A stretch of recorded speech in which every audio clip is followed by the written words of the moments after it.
एक ऐसी शख्सियत मौजूद है जिनको एजुकेशनल रिफॉर्म्स के लिए जाना जाता है। उन्होंने एजुकेशन में बहुत सारे काम किए हैं। लगभग 6000 से ज़्यादा उन्होंने लेक्चर डिलीवर किया है डिफरेंट स्टेट जगहों पे, और कई सारे मकाले उनके आए हैं।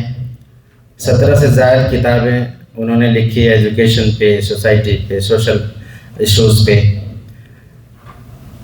मैं डॉक्टर मुबारक काबरी साहब की बात कर रहा हूँ। इस शेर के साथ मैं उनको दावत सुगंध देता हूँ कि तबस्सुम बख्श दो फूलों को, कलियों को हंसी दे दो, किसी के काम आ जाए तो अपनी ज़िंदगी दे दो। जनाब मुबारक काबरी साहब।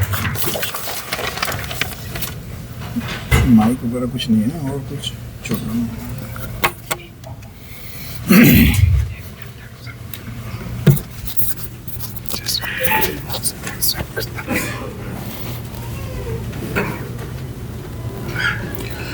अस्सलामु अलैकुम वरहमतुल्लाहि वबरकातुहू। नहमदु व नुसल्ली अला रसूलिहिल करीम, अम्मा बाद। डॉक्टर अब्दुल कदीर साहब जो फाउंडर चेयरमैन हैं शाहीन के, तमाम मुअज़्ज़िज़ हज़रात व ख़वातीन, अल्हम्दुलिल्लाह बामक़सद बातें यहाँ पर सामने आ रही हैं, इंतहाई ज़रूरी, और सारी की सारी बातें जो हैं तजुर्बात की रोशनी में। ये यहाँ पर कदीर साहब के साथ मैं लगभग एक 12-13 साल पहले भी आया था, और उसके पहले भी 26 साल से उनसे इस लिहाज से मैं जुड़ा हूँ कि वो इखलास के साथ में, खुलूस के साथ में वो काम कर रहे हैं। उसमें कोई मिलावट नहीं है, और दीन जो है उसकी असास है, बुनियाद है। और हर बार नित नए तजुर्बात और कामयाब तजुर्बात कर रहे हैं। आप लोगों को, सबों को प्रैक्टिकली ये सारी चीज़ें जाकर बीदर में देखना चाहिए कि कितनी मेहनत जो है इन बच्चों पे हो रही है।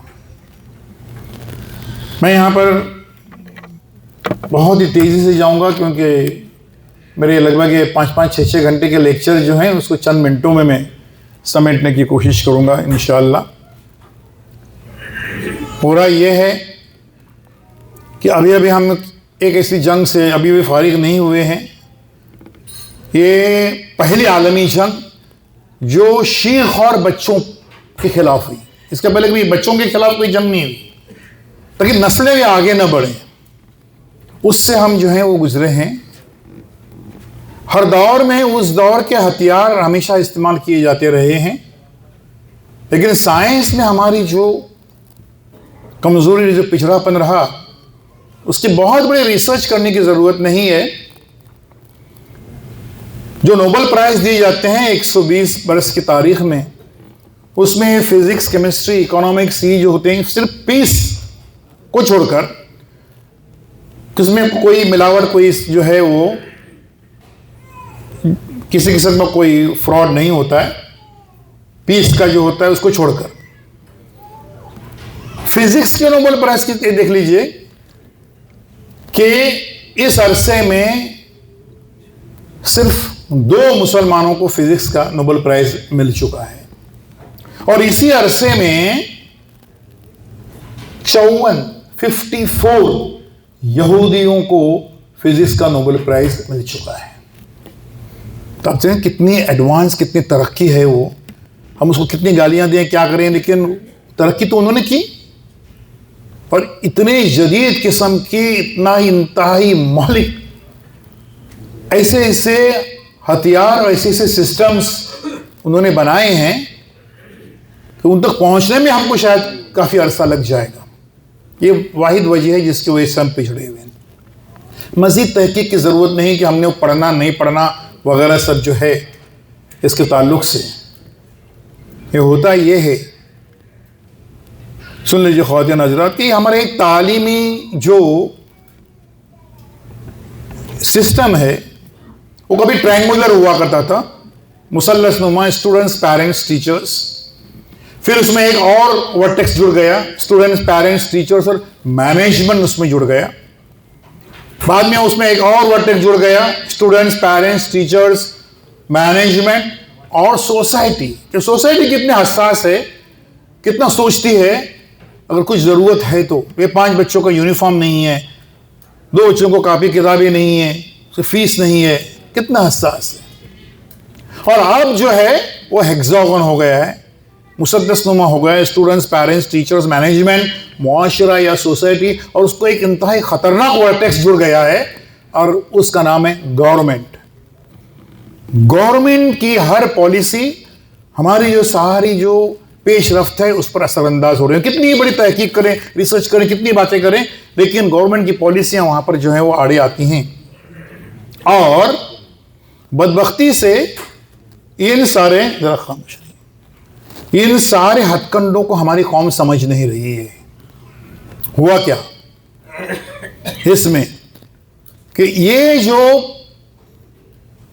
जो हेक्सागन ये बन गया, देखो पूरी दुनिया में जितने भी एजुकेशन सिस्टम है वो चाइल्ड बेस्ड होते हैं। ये बच्चा है, इसका किरदार बनाना है, इसका कैरेक्टर बनाना है, इसका करियर बनाना है, तो संवारना है।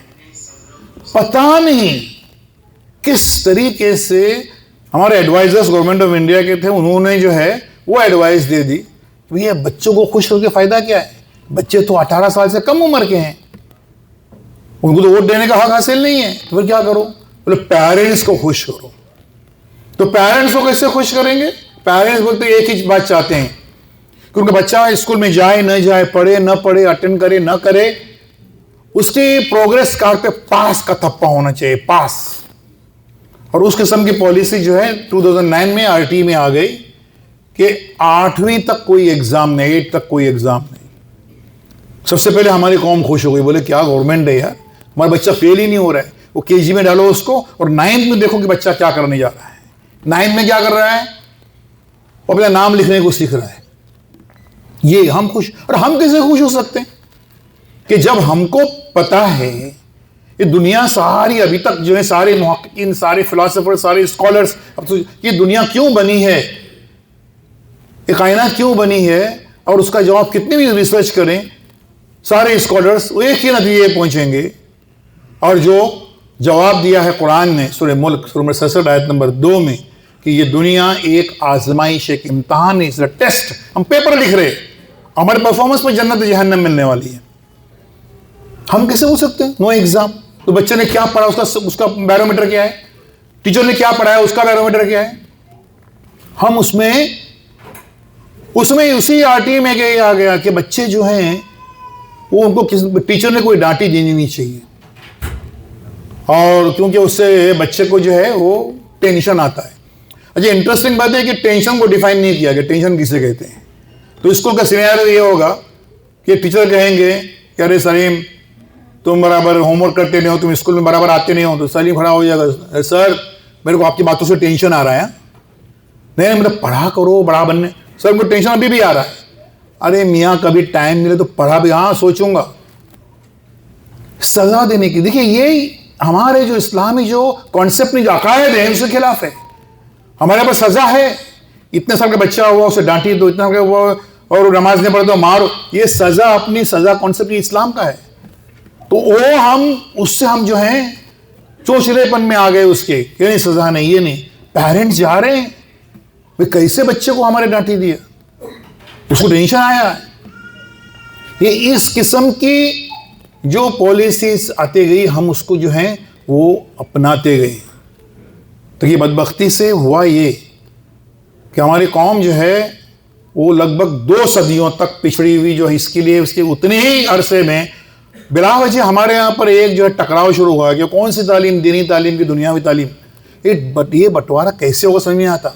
जब हम दावा करते हैं और बजा तौर पर दावा करते हैं कि सबसे पहले कुरान ने बताया कि ज़मीन कैसे बने, फलक कैसे बने, आसमान कैसे बने, और वैले समय का फिर वाले जिबाले का फिर वाले अर्द का फसूतियत, सूरह गाशिया सूरह 88 आयत 18, 19, 20। और जियोलॉजी सिर्फ 200 साल पुराना इल्म है। सबसे हम दावा करते हैं सबसे पहले कुरान ने बताया कि हमने ऐसे समंदर पैदा कि एक तरफ खारा पानी एक तरफ मीठा पानी है, उसमें कोई दीवार नहीं है। सूरह फुरकान सूरह 25 आयत में 53 में और ओशियानोग्राफी सिर्फ 200 साल पुरानी इल्म है। हम दावा करते हैं और बजा तोड़ के दावा करते हैं कि माँ के बतन में बच्चे की परवरिश कैसे हो रही है, ये कुरान ने बताया है सूरह ज़ुमर सूरह 39 आयत नंबर 6 में। और एम्ब्रियोलॉजी सिर्फ 200 साल पुराना इल्म है।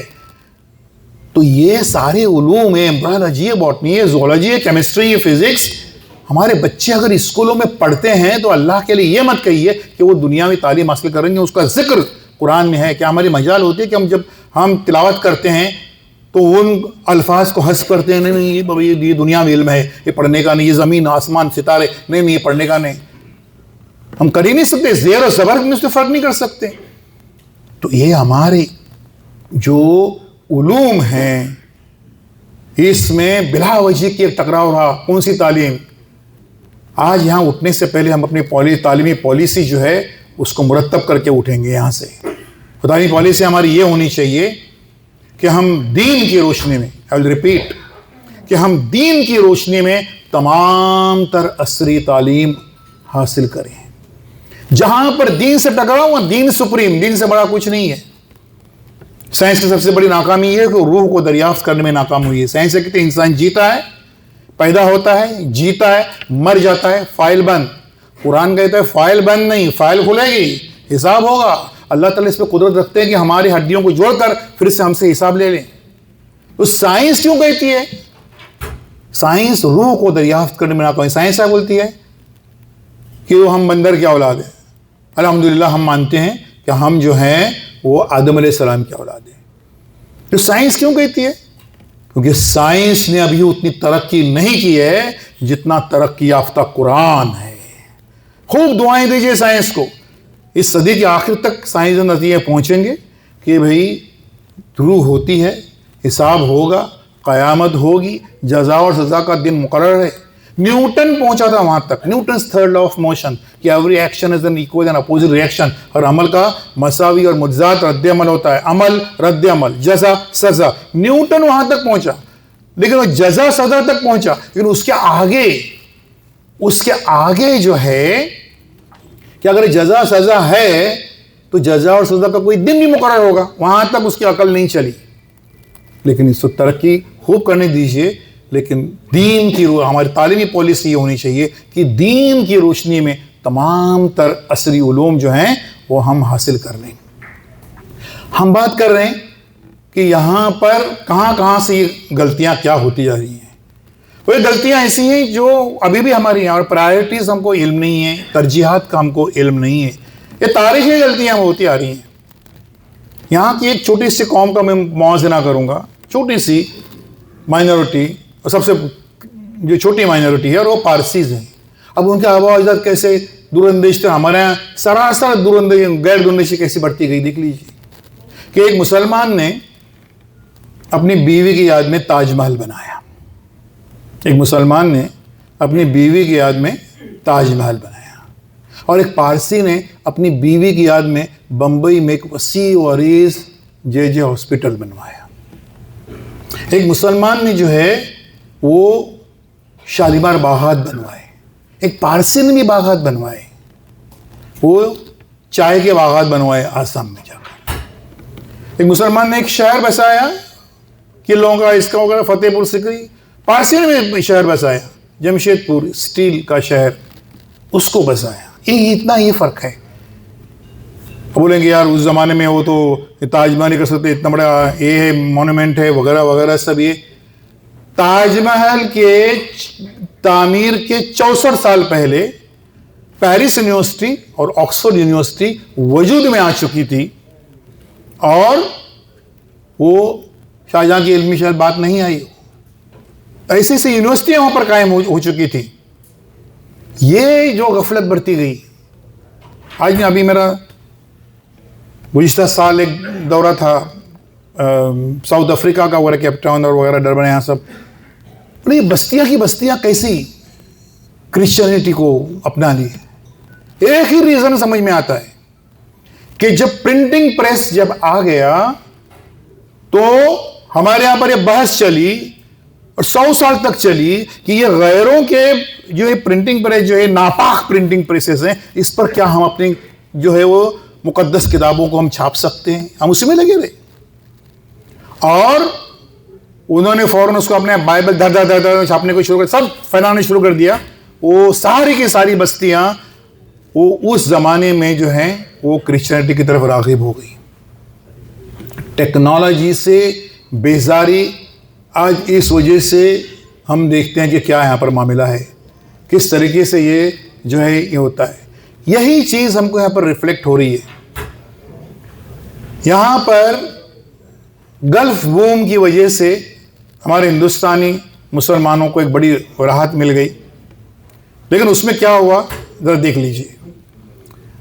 आज से लगभग 13 साल पहले, 14 साल हो गए लगभग, सऊदी अरब गवर्नमेंट ने एक फैसला कर लिया था कि सिर्फ मक्का मदीना मुनव्वरा में नहीं, सारे सऊदी अरब में सिर्फ मुसलमानों को मुलाजिमत दी जाएगी और उस किस्म के इश्तिहार आने लगेगा अखबारात में, only Muslims only Muslims only Muslims.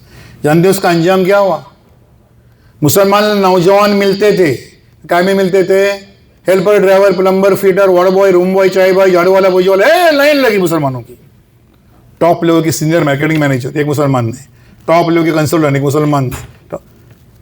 6 महीने के अंदर सारे रिक्रूटिंग एजेंसीज ने, times of India, Hindu, Indian express में ऐड दे के थक गए, बोलते हमको ये हायर कैटेगरी में कोई मिलता ही नहीं है। अब वो लिखते हैं मुस्लिम प्रीफर्ड, मुसलमान मिला तो ठीक, तो जो मिलेगा उससे हम काम चलाएंगे। ये देखिए हमारे यहाँ पर हिंदुस्तान में सारी रियासतें जो हैं हमको बेवकूफ़ बनाती हैं कि हम 5% रिजर्वेशन देंगे मुसलमानों को। अरे 100% रिजर्वेशन हमको हासिल है यहाँ पर, हमारे मुल्कों में, मुस्लिम ममालिक में 100% रिजर्वेशन। होता क्या है? एक सीनियर मार्केटिंग मैनेजर एक पोस्ट है, कौन जाता है यहाँ पर, कौन सिलेक्ट होता है वहाँ पर? कोई सुब्रमण्यम और कोई दीक्षित। कितनी सैलरी इंडियन रुपीज़ में? 5 लाख से 7 लाख हर महीने की सैलरी, फैमिली स्टेटस, वीज़ा, रहना खाना फ्री, एयर फेयर फ्री, साल में 1 बार 2 बार जितने बार मांगेंगे उतना। उसका ड्राइवर कौन? अब्दुल, 20,000 रुपये सैलरी महीने की, 25,000 रुपये। घर में शादी की तैयारियां शुरू हो रही हैं कि 25,000 कमा रहे अभी। देखिए ये इसको थोड़ा संजीदगी से ले लीजिए। हमारे यहाँ पर जब ये तहरीक चल रही थी जो एडवानी जी ने शुरू कर दी थी, और उस वक्त अमेरिका, कनाडा, ब्रिटेन में जो गैर मुस्लिम थे उन्होंने सोने की ईंटें बना बना कर भेजी हैं। उस वक्त इस मुकद्दस सरजमीन से भी जो हैं वो सोने की ईंटें बनाकर, कोई मसला है?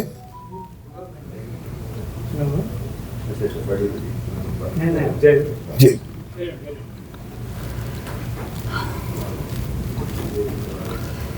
सोने की ईंटें इस मुकद्दस सरजमीन से भी गई थी। क्यों? वो वहां पर सुब्रमण्यम दीक्षित जो बैठा हुआ है, जो महीने के 5 लाख 7 लाख कमा रहा है, तो ज्यादा पैसे वो क्या करेगा? तो वो ईंटें बना मार के, मुसलमानों के पैसों से सोने की ईंटें गई हैं। आज देख लीजिए, जब मैं आपको बता रहा हूं कि एक बिल्कुल खुले में वो रिकॉर्ड हो, यूट्यूब पे आ जाए, कहीं आ जाए, हम इससे गुजर चुके हैं, ऐसे कई आंधियों तूफान से हम उसको फेस करेंगे। उसमें सोचने की बात है कि ये जो एक खला जो पैदा हुआ है, और इस तरीके से हम जो ये पिछड़ गए हैं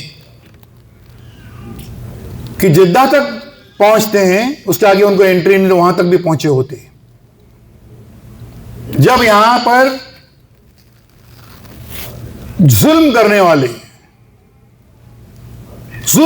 वालों का कोई जो है वो हुक्मरान जब मुस्लिम ममालिक में आता है, और जाहिर है उसके 4-6 महीने से सारे एग्रीमेंट्स तैयार होते हैं, सारे कर लेते हैं, इसका एग्रीमेंट करेंगे, इसके लिए करेंगे, टेक्नोलॉजी वगैरह के लिए जो है वो पूरे वेस्टर्न कंट्रीज पे हैं, और उसके लिए जो हायर लेवल की पोस्ट है उसके लिए भी हमको गैरों पे डिपेंड रहना पड़ता है। हाँ, उसको फिर जो पत्थर उठाने के हैं या ये ढोने के हैं, तो उसके लिए मुसलमान जो बच्चे तैयार हैं, वो एग्रीमेंट तैयार होते हैं।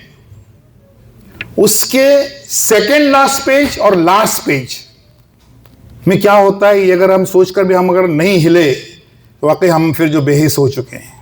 सेकेंड लास्ट पे ये होता है कि भाई सारे जो हैं हम कंसल्टेंट्स ये वो टेक्नोलॉजी सब भेजेंगे, लेकिन आपके जो हुकूमत का, आपके मुल्क का जो हाईएस्ट सिविलियन अवार्ड है, जैसे कि भारत रत्न जैसा, वो आप जो हमारे जो आएंगे राजे महाराजा उनके गले में आप डाल देंगे। ये सेकेंड लास्ट पे होता है।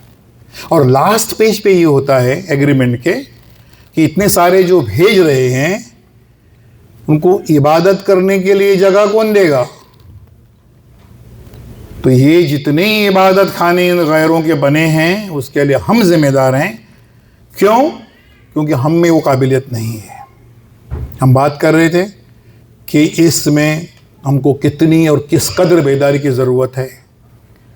हर एक में क्या क्या रोल, में जल्दी 1-2 मिनट में बात करूंगा। समाज का रोल, सोसाइटी का रोल जो है इसमें कितना अहम और कितना इम्पोर्टेंट है बता रहा हूं मैं आपको। किसी भी समाज और सोसाइटी के लिए बदमाश लोग जितना नुकसान पहुंचाते हैं उतना ही नुकसान पहुंचाते हैं शरीफ लोग। ये शरीफ लोग थोड़ा सुधर जाएं। पहले शरीफ आदमी किससे कहते हैं, डेफिनेशन क्या है देखो शरीफ आदमी की। जो अपने घर से ऑफिस, ऑफिस से घर, घर से ऑफिस, ऑफिस से घर, ज़्यादा से ज़्यादा बीच में मस्जिद में जाता है, कौम के लिए कुछ करने को तैयार नहीं है। अरे वो 5 बच्चों का, अरे अपना काम नहीं है, वो सेक्रेटरी देखेंगे। अरे वो स्कूल के अपना काम नहीं है, वो चेयरमैन देखेंगे। उनकी ज़िंदगी के महवर है, उनकी बीवी बच्चे, उनका बैंक बैलेंस, उनके दाग दागिने उनके उसके इर्द गिर्द घूम रहे हैं। वो कौम के लिए कुछ करने को तैयार नहीं, अपने आप को खपने खपाने को तैयार नहीं। आप हाथ ऊपर करते भाई हम नहीं, हम कुछ तो बिल्कुल वाजह को, तो ये सोशल वर्कर हमको पसंद नहीं है, हम सोशल वर्कर नहीं है, हम तो इंजीनियर हैं वगैरह वगैरह। ये सोशल वर्क कह रही है। अरे खिदमत को सोशल वर्क का नाम दिया जा रहा है। तो शरीफ लोग थोड़े सुधर जाएं और समाज के बदलते हुए इस रुझान को समझें कि अभी हर एक को खपना है, अपने आप को खपाना है, अपनी ज़िंदगी के इर्द गिर्द सिर्फ घूमते नहीं रहने का है। हम बात करें हर एक का एक रोल क्या क्या होता है। अब यहाँ वालिदैन का रोल है, माँ बाप का रोल इस चैलेंजिंग दुनिया में कितना अहम और कितना इंपॉर्टेंट है। माँ बाप का रोल कितना अहम है इस पूरे सिस्टम में, कितना इंपॉर्टेंट है, वो बताने के लिए मैं एक छोटी सी मिसाल देता हूँ। एक जगह पर एक मैदान पे म्यूनिसिपलिटी के 2 वर्कर्स कुछ काम कर रहे थे। एक आदमी एक कुदाल लेता है, उससे एक गड्ढा खोदता है 2-3 फीट का, दूसरा वाला आदमी आता है मिट्टी भरता है, फिर से पहला वाला आदमी गड्ढा खोदता है, मिट्टी भरता है, गड्ढा खोद। एक आदमी खड़े खड़े तमाशा देखते, बोले क्या बात है भाई, तुम इतनी मेहनत से ये गड्ढे खोदते हो और ये आदमी आता है उसकी मिट्टी भरता है, लेबलिंग करता है, क्या बात है? बोलते तुमको मालूम है क्या, हम म्यूनिसिपलिटी के 3 वर्कर्स हैं, मेरा काम ये है कि मैं गड्ढा खोदूं, दूसरा और एक आदमी है वो गैर हाजिर है, एब्सेंट है, उसका काम ये था कि वो उसके अंदर बीज डाले। अब ये दूसरा आदमी आज गैर हाजिर आया नहीं है, हम उसका इंतज़ार नहीं कर सकते, हम अपना काम किए जा रहे हैं। ख़वातीन हज़रात, वो गड्ढा खोदने का मकसद क्या था? दरख्त उगाना। लेकिन दूसरा आदमी, बीज डालने वाला आदमी गैर हाजिर होने की वजह से मकसद ही ख़त्म हो गया। हमारे समाज में, हमारे माशरे में ये दूसरा आदमी परमानेंट एब्सेंट है। और वो कौन है? वो है वालिदैन, माँ बाप, पेरेंट्स। क्या हो रहा है हमारे सिस्टम में? टीचर्स पढ़ा रहे हैं, काम दे रहे हैं, होमवर्क दे रहे हैं, सजा दे रहे हैं, गड्ढा खोद रहे हैं, बच्चे घर पे जा रहे हैं, पढ़ रहे हैं, याद कर रहे हैं, रट रहे हैं, गड्ढा भर रहे हैं। लेकिन माँ बाप, वालिदैन, पेरेंट्स, बीज डालने वाला आदमी, हिम्मत अफजाई करने वाला आदमी, मोटिवेट करने वाला आदमी, इंस्पायर करने वाला आदमी, मैं तुम्हारे साथ हूँ कहने वाला आदमी, मैं तुम्हारे आला तालीम के लिए अपने ज़ेवरात को बेच डालूंगी ये कहने वाली माँ, मैं तुम्हारे आला तालीम के लिए अपने खेत खलियान प्रॉपर्टी बेच डालूंगा ये कहने वाला बाप। ये माँ और बाप दोनों गैर हाजिर हैं और इसलिए हमारे आंगन में तालीम का पौधा जो उग नहीं रहा है उसकी वजह यही है कि टीचर्स कितनी ही मेहनत करें, बच्चे कितनी ही मेहनत करें, कि जब तक माँ बाप अपनी ड्यूटी पर हाजिर नहीं होते हैं तब तक हमारे आंगन में तालीम का पौधा उगने से रहा। कितना अहम, कितना इंपॉर्टेंट, कितना की रोल है पेरेंट्स का, टीचर्स और बच्चों से भी ज्यादा। हिंदुस्तान भर में अब बाहर भी कहीं जाते तो सीखने के लिए बरसों से हर जगह पर हमारे पेरेंट्स की एक ही बात बोलते, हमारे बच्चे बहुत होशियार हैं, बहुत होशियार, उड़ते परिंदे के पर गिन सकते इतने होशियार है, लेकिन वो स्कूल है ना, स्कूल वहां बराबर पढ़ाई नहीं हो रही है। हमारे पेरेंट्स उस स्कूल की तरफ उंगली उठाने से पहले ये भूल जाते हैं कि जिस स्कूल की तरफ आप उंगली उठा रहे हैं वो आपके बच्चे का पहला स्कूल नहीं है। आपके बच्चे का पहला स्कूल है उसकी माँ। माँ क्या सोचती है, माँ की फिक्र क्या है? माँ बच्चे का पहला स्कूल है, आपके बच्चे का दूसरा स्कूल है उसका घर। घर में क्या हो रहा है? खोट, कपट, हसद, जलन, गिबतें, साजिशें ये हो रही हैं, या प्यार, मोहब्बत, बड़ों का अदब क्या सिखाया जा रहा है? घर आपके बच्चे का दूसरा स्कूल है। ये मैं तो कहता हूं कि घर आपके बच्चे का स्कूल नहीं, कॉलेज नहीं, वो तो यूनिवर्सिटी है। यूनिवर्सिटी सारे बच्चे हमारी सारी बातें अपने घरों में ही सीखते हैं। कैसे? जल्दी एक मिसाल दूंगा।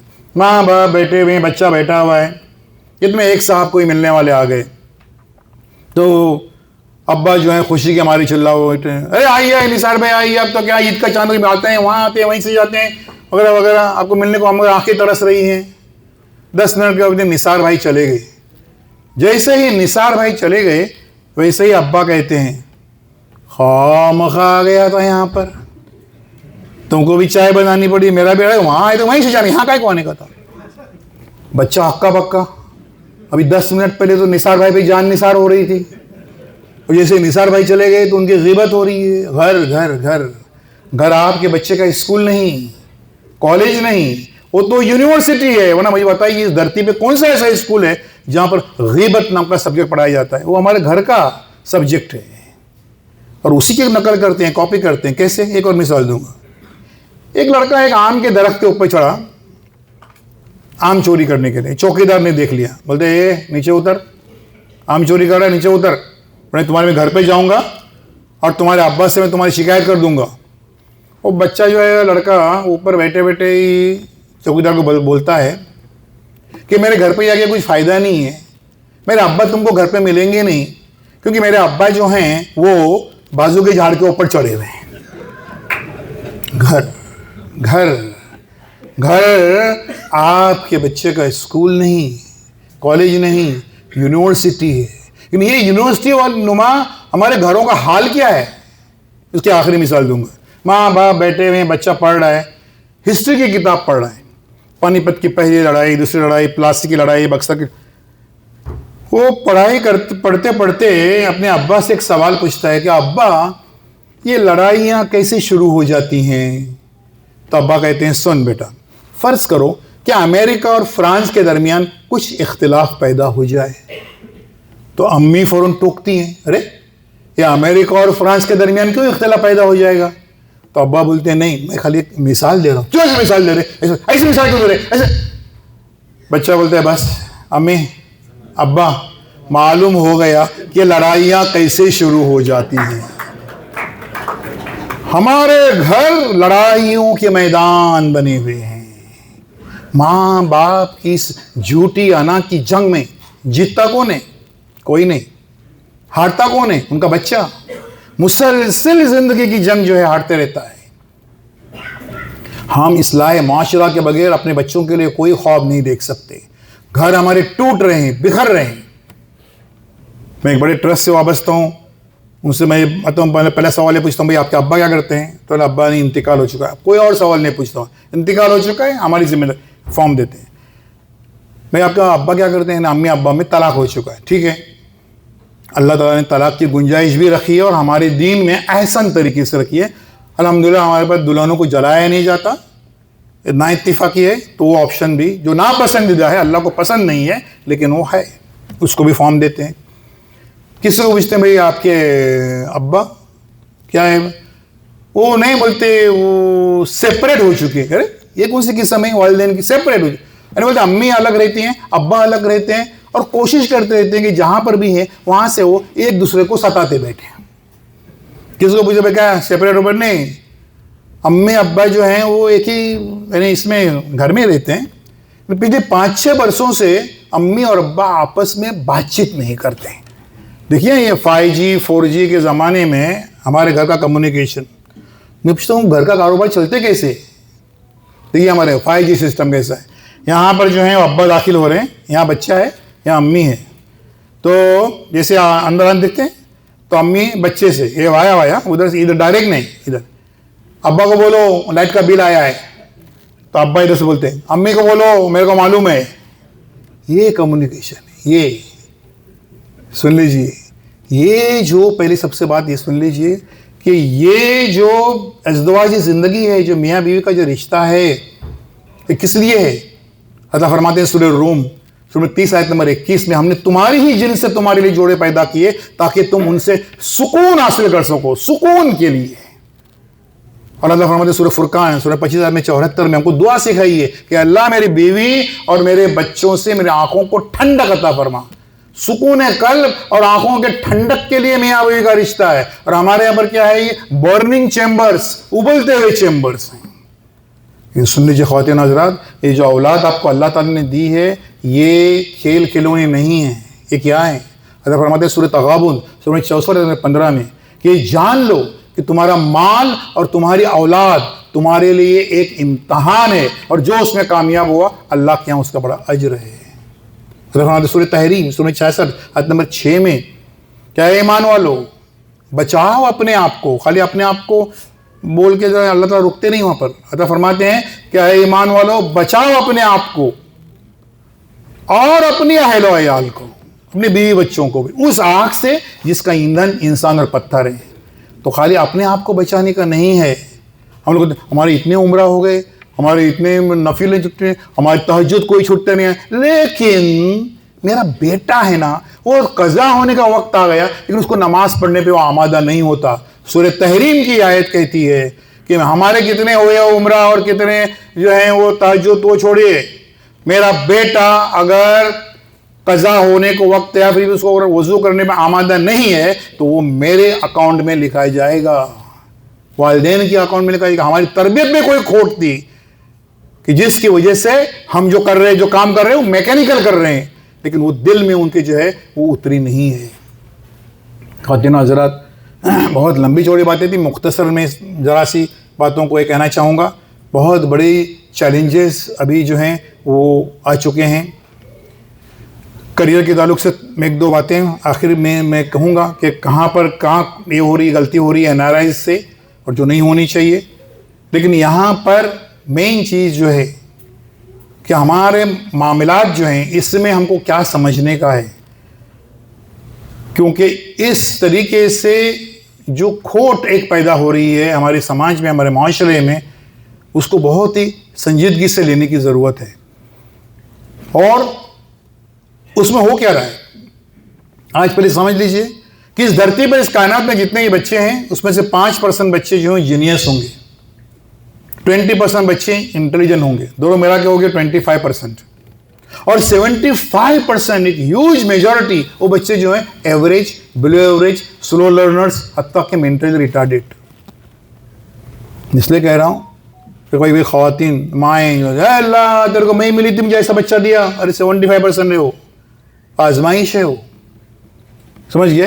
पूरे कुरान में कहीं पर भी टैलेंट और जहानत की कोई गारंटी नहीं ली है, कोई आयत नहीं है, मेहनत की गारंटी दी है। सूरह नज्म में सूरह 53 आयत 39, 40 और 41 में अल्लाह ताला फरमाता है कि इंसान को वही मिलता है जिसके लिए वो कोशिश करता है और एक ही दूसरे कोशिश देखी जाएगी और उसको इसका अजर दिए, कोशिश बराबर कामयाबी। ये कुरानिक इक्वेशन है। मैं इसलिए कह रहा हूँ कुछ पेरेंट्स अपने बच्चों को ग्लोरीफाई करते हैं, मेरा बेटा 80% मार्क्स, बोला अच्छी बात है। फिर आगे बोलती है माँ, मालूम है बेटे ने मेरी स्टडी खाली 15 दिन स्टडी किया और 80% मार्क्स लिया। बोले बेवकूफ़ है बेटा आपका, अगर उसको टैलेंट इतने दिया है, उसे 3 महीने अगर स्टडी किया होता तो 85 क्रॉस किया होता, अगर 6 महीने स्टडी किया तो 95 तक गया होता। आप टैलेंट को ग्लोरीफाई मत कीजिए कि बहुत है, सिर्फ और सिर्फ सिक्का चलता है मेहनत का, सही समत में मेहनत उसी का सिक्का चलता है। अब यहाँ पर जो होता है वो क्या होता है और कैसा आपका हमारा रवैया होना चाहिए, जिसको मैं जल्दी से 1 मिनट में उस पर बात करूंगा। कि समझिए कि आपका बच्चा स्लो लर्नर से कमज़ोर है और पड़ोस का बच्चा बहुत होशियार है, ज़हीन है, वो बहुत ज़हीन है, दोनों एक ही चैप्टर याद कर रहे हैं। What were the reasons of the second world war, 10 points हैं वो भी याद कर रहे होंगे। वो बहुत ज़हीन बच्चा है, एक 20-25 मिनट में उसने 10 के 10 पॉइंट्स याद कर लिए, अपने अम्मी को सुना दिए, उसकी स्टडी पूरी हो गई 15-20 मिनट के अंदर। आपका बच्चा एवरेज है, बिलो एवरेज है, अब वो क्या करता है, 1 घंटा हुआ लगभग, 5 पॉइंट्स याद हो गए, फिर 6ठे पॉइंट पे आता है, बोलते हैं अम्मी ज़रा पहला वर्ड ना, पहला वर्ड, तो अम्मी बोलती है जर्मनी, हाँ जर्मनी ने बेल्जियम पे हमला कर दिया। फिर अम्मी नेक्स्ट पॉइंट पे आता है, अम्मी जरा पहला वर्ड हिटलर, हाँ हिटलर ने नाजी पार्टी कायम कर दी। यानी 5 पॉइंट्स उसको याद होते हैं, आगे उसको लुकमा देना पड़ता है जो एग्जाम में कोई देगा नहीं, उसको याद नहीं हो रहे। 1.5 घंटा हुआ, 2 घंटा हुआ, 5-6 पॉइंट्स के आगे उससे गाड़ी नहीं जाती है। तब अम्मी क्या करेंगी बताइए मुझको, अम्मी क्या करेंगी? दे थोड़ा कान की नहीं लाल कर देगी। जो अम्मी अपने बच्चे को क्यों मार रही है? क्यों मार रही है? इसलिए नहीं कि उसको 1.5-2 घंटा उसका जाया हो गया और उसमें उसको वो पॉइंट्स याद नहीं हो रहे, नहीं। अम्मी अपने बेटे को इसलिए मार रही है कि पड़ोस के बेटे को जल्दी क्यों याद हो गया। हम अपने दुखों से उतने परेशान नहीं हैं जितने दूसरों के सुखों से परेशान हैं। यार वो सुखी क्यों है? नकल में अकल मारी जाती है। सुन लीजिए, एक अच्छी माँ ने क्या करना चाहिए था। देखो बेटा, पहले अटेम्प्ट में है ना 1.5-2 घंटे गए, कोई बात नहीं, 5 पॉइंट्स तुमको याद हो गए, तुम बुद्धू नहीं है। अब नेक्स्ट हम सेकंड रिवीजन करेंगे ना तो तुमको 2 पॉइंट्स और याद हो जाएंगे। कितने? उसको जमा करने में बहुत मजा आता है। हाँ मम्मी 5 और 2 7 हो जाएंगे, ठीक है। अब एग्जाम के टाइम पे जब जनवरी फरवरी में करेंगे ना रिवीजन, तब तुमको 2 पॉइंट और याद हो जाएंगे। कितने? हाँ तो 5 और 2 7 और 2 9, और वो 10 में से 9 पॉइंट्स, तुम तो पूरे स्टेट के टॉपर बन सकते हैं। ये करना चाहिए था। यहाँ पर ये चीज़ को हमको समझने की ज़रूरत है कि यहाँ जो ये होता है इस तरीके से, वरना होता क्या है हमारे यहाँ पर, इस टकराव में आम तौर पर जो है वो वालिद साहब जो होते हैं वो गायब होते हैं पूरे मंजरनामे से। हमारे यहाँ पर सिंगल पेरेंट्स की मेजॉरिटी बन गई है, माँ भी है और बाप भी है। टूट जाती हैं, बिखर जाती हैं वो अकेली जिंदगी की गाड़ी खींचते हुए। जिंदगी की जो है, जिंदगी अगर एक स्कूटर है तो उसका अगला टायर जो है वो बाप है और पिछला टायर जो है वो माँ है और अगला ही टायर पंक्चर। कोई ध्यान नहीं किसी किस्म की।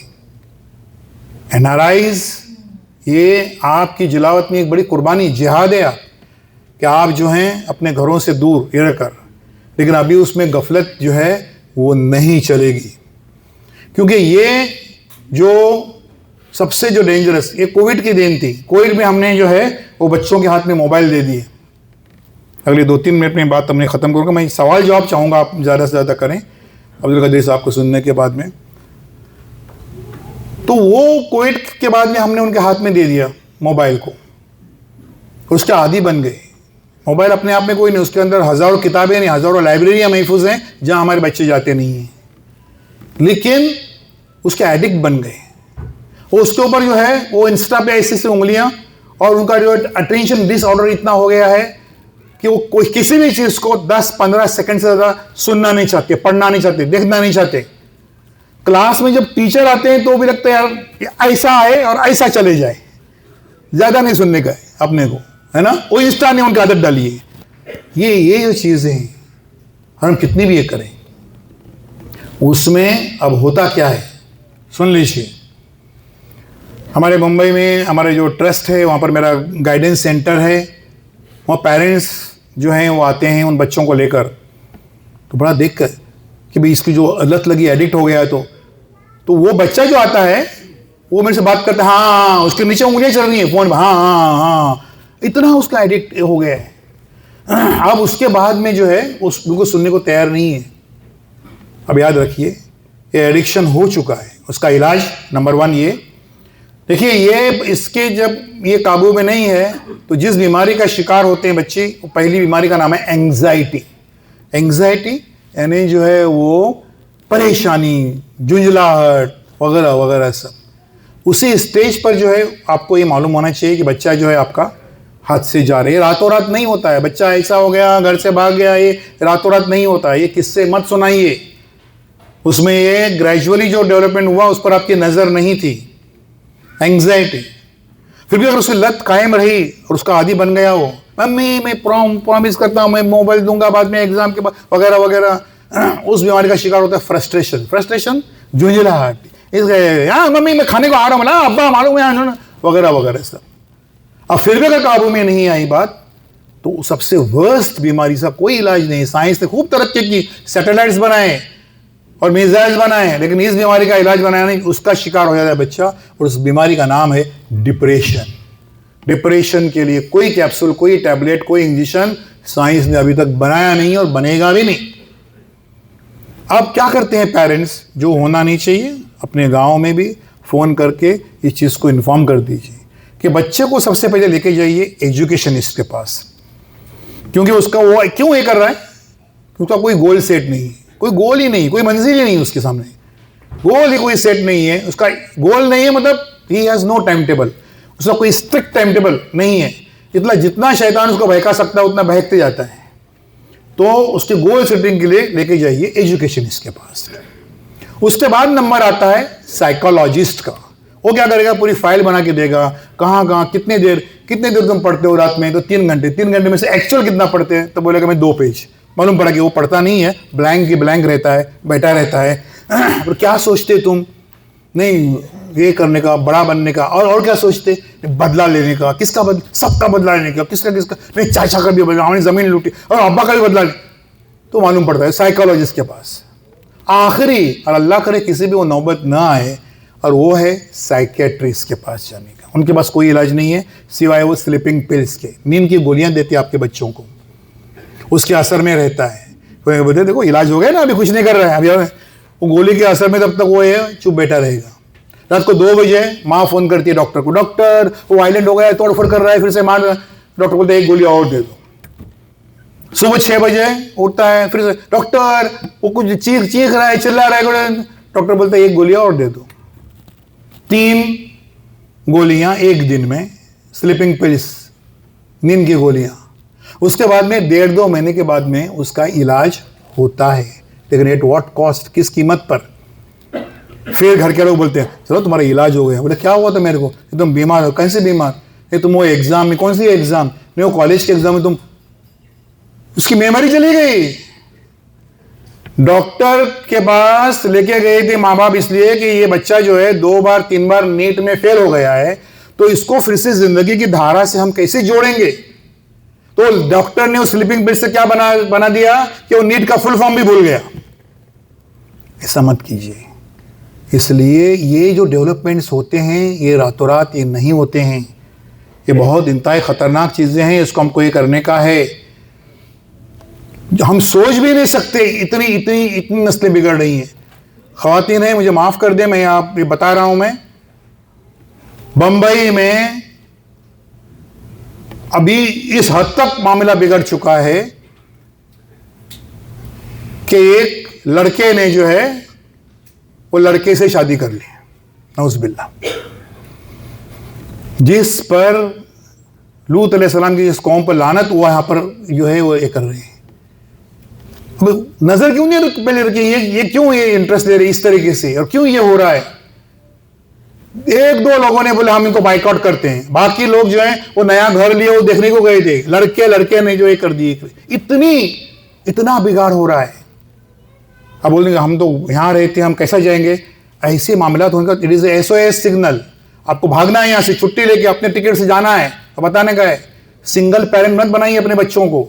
माँ बाप देखिए, वो माँ का रोल अदा कर सकती है, बाप का रोल अदा करना उसके लिए मुश्किल है, उसकी सख्ती वो ये नहीं कर सकते। और आज बच्चे तैयार रहते हैं घर से भागने के लिए, करने के लिए। स्टार्टिंग में जो 1-2 बातें इस ताल्लुक से कहनी है वो ये मोबाइल के इससे छुटकारा पाने के लिए let us create, number 1, let us create an unlock society. क्या हम लोग जो हैं एक अनलॉक सोसाइटी तैयार करें। माँ बाप अपने मोबाइल को लॉक न रखें, तो हमको हक पहुंचता है बच्चों को ये कहने का कि आप अपने मोबाइल को लॉक न रखें, नंबर 1। नंबर 2, एक स्क्रीन और हम घर में क्रिएट करें, रोज़ 1 घंटा। 1 घंटा है पोतोटिका, 2 घंटा लीजिए, क्योंकि अभी आदत फौरन जाएगी नहीं। 1 घंटा जो है माँ बाप, बच्चे, चाचा चाची, नाना सब बैठे हुए, सब मोबाइल देख रहे हैं, एक दूसरे को शेयर भी कर रहे हैं, ये साइट अच्छी है, ये अच्छा है, ये है सब। और उनको बता दीजिए कि आप कोई गलत साइट पे जाते हैं, वो जो सर्विस प्रोवाइडर से हम पूरा डेटा ले सकते हैं, उसमें शर्मिंदगी होगी उसको। इसलिए ये स्क्रीन और इस जो है वो शेयर कर दीजिए, वरना इससे जो साइकोलॉजिकल जो बीमारियां हो रही हैं उसका कोई ये अंत नहीं है। आखिर में जो एक आध बात कहना चाहूँगा कि करियर के ताल्लुक से हमको अवेयरनेस की बड़ी ज़रूरत है। किसी ज़माने में ये ट्यूशन वगैरह जो है एक बला वबा, बच्चा कमज़ोर है, टीचर को ट्यूशन देना पड़ता है, अब वो it has become an integral part of our education system. Coaching जो है 10th तक का मामला ये था, बाद में 11, 12 लगा, 12 के एग्ज़ाम जो है उसका रिजल्ट लगभग नल एंड वाइड हो गया, कोई उसकी अहमियत नहीं रही, सिर्फ इसलिए कि बस 50% पास ले रही है कोई। हर दरवाजे पर एक जो है एंट्रेंस एग्ज़ाम खड़ी है। डॉक्टर बनना है तो नीट है, इंजीनियर बनना है तो जेई है, आर्किटेक्ट बनेगा है तो नाटा है, ये खड़े हैं और उसके मार्क्स तय करते हैं। अब वहाँ पर सिस्टम आप जानते हैं क्या है कि 11, 12 यानी पीयू की जो 2 साल हैं उसमें नीट के ताल्लुक से, जेई के ताल्लुक से एक अल्फ़ाबेट भी पढ़ाया जाता है। नीट का फुल फॉर्म भी बताते नहीं है। उस सूरत में ज़रूरी क्या हो जाता है कि वो 11 के पहले दिन से 11+ को फार्मूला यही है नीट को क्रैक करने का, जेई को क्रैक करने का, 11 के पहले दिन से। 11 का पहला दिन कब होता है? जो एसएससी या जिसको साउथ में एसएसएलसी कहा जाता है, 10th कहा जाता है, या सीबीएसई है, इसके बाद बच्चों को 2.5 महीना तक छुट्टी मिलती है, जो सबसे खतरनाक छुट्टी है आपके बच्चों के लिए। उसमें वो सोहबत में आता है, एक से एक उस्ताद मिलते हैं, क्या तो इतने 5 साल पढ़ेगा, दिमाग खराब हो गया, चल तो रास्ता बता रहा हूँ, रातों रात कैसा बढ़ा, रातों रात बड़ा बनने का रास्ता मुस्लिम मोहल्लों में सिर्फ ड्रग्स है और ड्रग्स है, समझिए, जेल में दिखाई देंगे बच्चे आपके। तो उसके लिए तो 2.5 महीने छुट्टी है, 15 दिन बच्चों को एंजॉय करने दीजिए, 15 दिन फुल, और 15 दिन के फौरन बाद 11+12+ नीट या 11+12+ जेई, उसकी तैयारी शुरू कर दीजिए। और ये तीनों साथ में लेने के बाद दुनिया की कोई ताकत आपके बच्चे को पहले अटेम्प्ट में ही पास करने से कोई रोक नहीं सकता है। अब ये इसके लिए जो है वो खर्चा है हर इस जगह पर कि भाई 1.5 लाख से लेकर 4 लाख तक का खर्चा होता है। वो इन्वेस्टमेंट है, वो खर्चा नहीं है, ये करना ही पड़ता है। वो 1.5-2 लाख से 1.5-2 करोड़ 10 करोड़ का जो है फल लगने वाले उसके ऊपर हम समझते हैं ये बच्चा हमारा कमज़ोर, इसलिए हमको एक ऐसा नहीं है, ये ज़रूरत बन गई है। अब बोलेंगे तो जुल्म है, 11-12 में अगर नीट का कुछ बताते नहीं है कॉलेज वाले, तो जुल्म सब पे, खाली मुसलमानों पे है क्या? सब क्या है? वो लातूर में पाँव में चप्पल ने कैसे बच्चे को क्रैक करते हैं, कैसे गरीब बच्चे क्रैक कर रहे हैं? तो हमको करना है उस रात में। तो फिर ऐसा कैसा? बोला वो लॉ जब पास हो रहा था लोकसभा में, राज्यसभा में, तो हमारे एमपी सोए हुए थे, उन्होंने किसी ने ऑब्जेक्शन नहीं लिया। एक तमिलनाडु गवर्नमेंट ने ऑब्जेक्शन लिया उसके ऊपर कि ये इस किस्म का सिस्टम जो है वो नहीं होना चाहिए। तो ये चीज़ है, लेकिन ये ज़रूरत है, ये इन्वेस्टमेंट है, इसके लिए करना ही है हर हालत में। यहाँ पर जो कमी जो है इसमें हमारे यहाँ पर, और उसका नाम है बचत। बचत का कोई तस्वुर हमारे यहाँ पर नहीं है।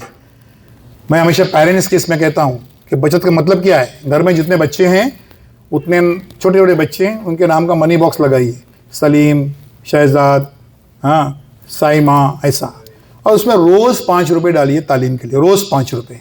एक माँ आई हमारे मुझे, बोले सर आप क्या बोलते हैं, हम रोज़ 5 रुपये कहाँ से लाएंगे? तो मैंने बोला 1 चपाती कम खाओ तो 5 रुपये बचते हैं, तो 5 रुपये डालो उसके अंदर। बोलते मेरे तो 4 बच्चे हैं, तो मैंने बोला 4 चपाती कम खाओ। तो माँ बोलती यानी कि भूखे रहूं? सवाल उसका माँ का ये था, यानी कि भूखे रहूं? हम हुजूर सल्लल्लाहु अलैहि वसल्लम की हर सुन्नत पे अमल करते हैं, बैठ के पानी पीते थे, ऐसा खाना खाते थे, ऐसे सोते, हर सुन्नत पर। हम उस सुन्नत पे कब अमल करेंगे जब हमारे पैगंबर सल्लल्लाहु अलैहि वसल्लम पेट पर पत्थर बांधा करते थे? पेट पर पत्थर बांधने का वक्त आ गया है। कामयाबी जिस सिक्के का रुख है, उस सिक्के के दूसरे रुख का नाम है कुर्बानी। हमको कामयाबी चाहिए तो कुर्बानी देनी पड़ेगी, और एक नस्ल को देनी पड़ेगी, और वो नस्ल आप और हम हैं। आने वाली नस्ल कुर्बानी नहीं देने वाली है। तो ये इस तरीके से, यहाँ तक कि आपको वो 5 रुपये मैजिक है, जादू है।